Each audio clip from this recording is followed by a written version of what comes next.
Coming up, the Atlantic 10 basketball tournaments are just around the corner. Plus, how the USA hockey teams made history at the Olympics. I'm AJ Lee. And I'm Sinead Buckley. All this and so much more. Rambler Sports Locker begins now.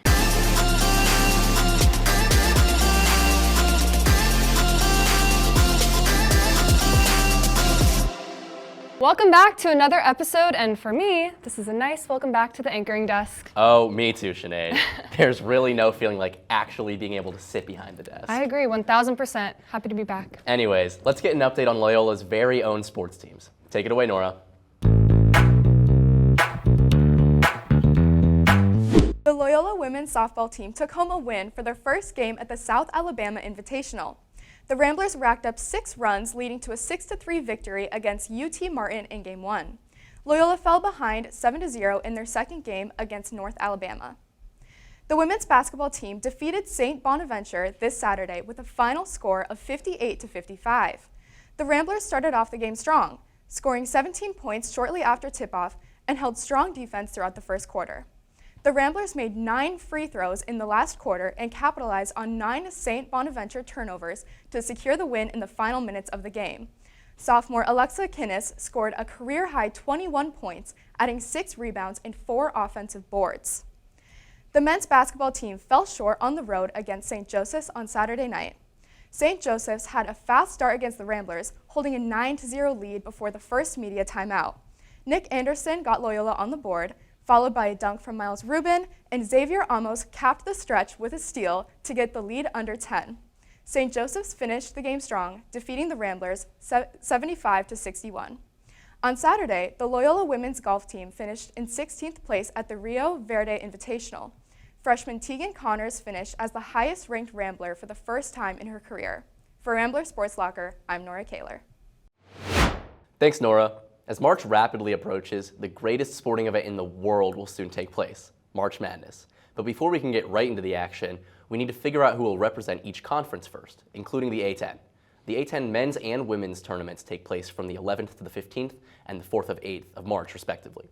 These tournaments are single elimination and will crown one winner to have a guaranteed spot in March Madness. The men's tournament looks like it's going to be very interesting, with heavy hitters like St. Louis and VCU looking to make a run, but we could always see some sneaky upsets from teams like George Mason, George Washington, and Dayton. The women's tournament seems to be pretty unpredictable as well, as usual powerhouse Richmond finished 3rd in the rankings behind Rhode Island and George Mason. Only time will tell who will win these tournaments, but they should definitely be entertaining. Next up, Juliette Woerhle has more on the historical double gold medals for USA hockey. Thank you, AJ. The Olympics have come to a close since our last episode, and the United States finished with the second highest medal count among all competing countries. Some of the most exciting stories came from Team USA hockey. Last Thursday, the women's team competed in a familiar rivalry against Canada. Team USA trailed late into the 3rd period of their gold medal game before Captain Hilary Knight delivered when it mattered the most. The veteran scored the tying goal with just minutes of the period remaining, sending the game into sudden death overtime. Team USA completed the comeback in overtime when defender Megan Keller delivered the final blow, scoring the golden goal in a 2-1 victory. The win marked another defining moment for the U.S. women, reclaiming an Olympic supremacy in the sport that they've battled Canada over for decades. Just days later, the men's team delivered a thriller of their own. The United States and Canada played deadlocked in a tense physical matchup at 1 goal each after regulation. Goaltending stood tall on both sides, and the gold medal game came down to 1 shot. That moment belonged to the New Jersey Devils' own Jack Hughes. Early in overtime, Hughes fired the game winner, sealing the 2-1 victory and ending a 46-year gold medal drought for the U.S. men's hockey team. Combined with the women's victory, it marked a historic double gold for the American hockey team on the Olympic stage. 2 rivals, 2 overtime thrillers, and at the end of the games, 2 gold medals for Team USA. The Winter Paralympics will start Friday, March 6th in Milan. For Rambler Sports Locker, I'm Juliette Woerhle. Thanks, Juliette. Up next, Jenny Marchi has everything we need to know about a few figure skaters who made their mark at the Olympics. Thanks, Sinead. The Olympics may have ended, but the Blade Angels are still making a lasting impression. The Blade Angels consist of 3 Olympic figure skaters, Alyssa Liu, Amber Glenn, and Isabella Vito. All 3 quickly risen in social media fame and have become fan favorites. 20-year-old Liu is best known for her comeback after leaving the sport in 2023 and her joyful approach to skating. 26-year-old Glenn is known as an outspoken and passionate activist who started her figure skating career at an age where most retire. And 18-year-old Levito is best known as the baby of the trio. Although all three were workshopping names, Lou was the one who came up with their iconic name. Prior to the beginning of the Olympics, the trio was rumored to be Team USA's secret weapon to end the women's figure skating singles event 20-year medal drought. And those rumors were spot on. Lou placed third in the short program and first in the free program, ending Team USA's drought and bringing home the gold. Glenn placed 13 in the short program and 5th in the free program. After her hard-fought comeback, she finished just 2 spots shy of a medal and 5th overall. Levito placed 8th in the short program and 13th in the free program. It was great to see this trio turn around things for USA figure skating. For Rambler Sports Locker, I'm Jenny Marchi. Thanks, Jenny. It's Black History Month, and here at Rambler Sports Locker, we recognize the athletes who didn't just change the game, they changed history. From Jesse Owens, who challenged racism on the world stage with Ralph Metcalfe, a Chicagoan once known as the fastest man in the world, Jackie Robinson, who broke baseball's color barrier. Black athletes also reshaped American sports and society. That legacy continues with trailblazers like Serena Williams and Venus Williams, who transformed tennis, expanding visibility for Black women in sports and built lasting influence far beyond the court. Here in Chicago, the impact is just as powerful, helping shape global icon Michael Jordan, whose influence redefined basketball and sports culture worldwide. Black history in sports is about more than just championships. It's about resilience, representation, and using sports as a platform to drive change on the field, on the court, and in our communities.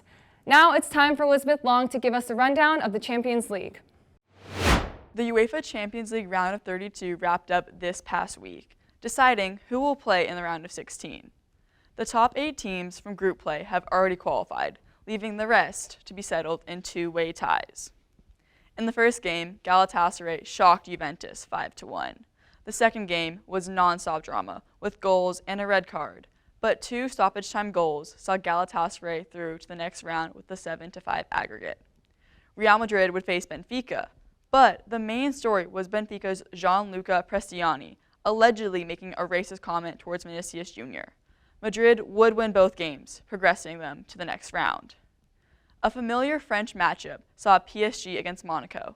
PSG would win game 1. The next would end in a draw, with the previous win from PSG securing their spot in the next round. Borussia Dortmund took on Atalanta. Dortmund drew first blood, earning a 2-0 win. At the next meeting, a stoppage time foul by Rami Bensebaini earned a red card and in Atalanta a penalty kick, helping them to a 4-3 aggregate win. Newcastle won 6-1 over Karabag. The second game was also a Newcastle victory, earning their spot in the round of 16. To everyone's surprise, Bodo Glimt upset Inter Milan with a 3-1 win. This success continued in the next match with a 2-1 victory. This result makes them the first Norwegian side to win a knockout stage in the Champions League since 1988. The first matchup between Club Brugge and Atletico Madrid ended in a tie. At the second meeting, Atletico would win 4-1 to secure qualification. Bayer Leverkusen defeated Olympiacos 2-0, and a scoreless draw in the second leg guaranteed their progression. All eyes are now on the round of 16 draw. I'm Elizabeth Long, sending it back to the desk. Thanks, Elizabeth. Now we all know what time it is. Let's get rambling. Hello, everyone, and welcome back to The Ramble. Thank you. I'm your host, Joe Mangle, and today I am with Mohammed Alshahrour and Zane Warkel. Now, guys, we're not talking ball today. Instead, we are talking wheels, or as AJ Lee said earlier, we're going to ramble around. Now, Formula One. Who's your favorite racer? That's what I got to know first before we start this. Well, has to be Fernando Alonso. In my opinion, greatest driver of all time, handicapped by horrible teams, horrible cars. You know what? I got to kind of agree with that opinion. But Zane, how about you? It's got to be Carlos Sainz. You know, just brings great energy every track. You know, very good looking. That helps too. Seems like the crowd's kind of agreeing with you more on this. All right, guys, for the first question. What country had an F1 team from 2008 to 2018? The country specifically had a team, which I didn't even know was a thing until about a few days ago. And I got a feeling both of them are going to get this right. If you name the country or the team name. Remember, 2008 to 2018. Are you guys both ready to go? Mm-hmm. All right. One second. Hold on, he's doodling. He's got a little smiley face ready to No, go. I'm writing the team name. You don't got to write the team name. You good? I wrote both. All right, they both are writing the team name. You guys ready? Let's show it to the camera. Wow, both correct. It was India, and the team name was Force India. All right, let's throw a little curveball at you guys. Now, I do have to read this one, actually, for once. What placement did no one earn in the 1983 Brazilian Grand Prix? It was a specific placement. How it happened, the racer was disqualified, and F1 never moved up anyone else. Closest person's going to get this one. All right, you both ready to go? Mm-hmm. Let's show it off. We got 12th, we got 15th. First? Mm-hmm. Oh, first. Okay, 12th and first. It is second place, which means Zane does get the point for this one. Very weird scenario. They just never moved him up in the ranks, and it was like, oh, well, okay, it doesn't matter. He got disqualified. Now, next up, what is the oldest F1 car company? The Originals. A lot of people know these guys for the luxury cars and for also making not so great F1 cars, but it's okay. Wow, you are both ready at this again. All right, let's show it off. The answer is Ferrari. Wow, you two are just killing it today. I thought it was going to be weird with no AJ Lee or no Elizabeth Long, but these two seem to be handling themselves We don't need them. We got this. All right, next up, which two drivers have won the most World Championship Cups? Oh, I better not show the questions there. You can get both, more than good. You don't need first and last, you just need the last names. This is another one for 2 points. Or this is our first one for 2 points, I should say. Man, you are going full name. If you just know it, just put it down. I'm going to write their teams, too. All right, hold on a minute. I could do that too, actually, if we want to. This is why he's friends with AJ Lee. It's the same thing. He's going to write everything down. All right, you both ready? No. I got to finish the name. I guess they're not ready. Wow, you two are both just taking as long as humanly possible.